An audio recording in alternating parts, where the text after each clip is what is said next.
paano nga ba mag-edit kay CapCut. Yan ang ituturo natin step by step.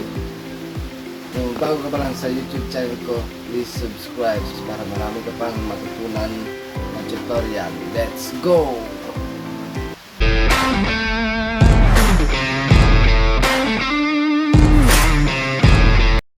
So, ito na guys, ang tutorial para mag-edit sa CapCut. First step, punta ka sa CapCut. Tapos, yung new video. So kung may video ka na dito, hanap ka lang. So, ito yung sample ko. Click mo yan. Tapos, add one. Kung meron kang puputulin dyan, click mo lang ito yung video. Pindutin mo yung split kung saan mo gusto putulin. Pindutin natin yung split dito natin putulin. Yan. So kung delete mo naman, i-move mo lang dun sa gusto mong i-delete. Pag magputi, yan, pwede na yan i-delete.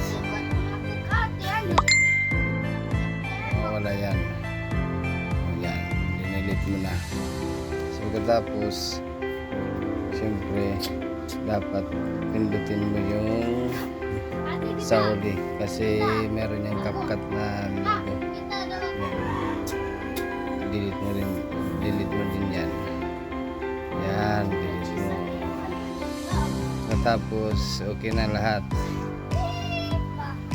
Try kung YouTube yung pagda-downloadan mo, yung punta ka muna sa kuan sa aspect ratio. TikTok naman 9:16, depende lang sa inyo kung saan i-upload yung video na yan. So ayun guys, sa akin is sa YouTube. Okay. Tapos click mo lang yung check and then save mo na. Save mo na guys, save. Export yung pag-save. Ganyan, pindutin mo. So ayun guys, yun lang, napakadami lang mag-edit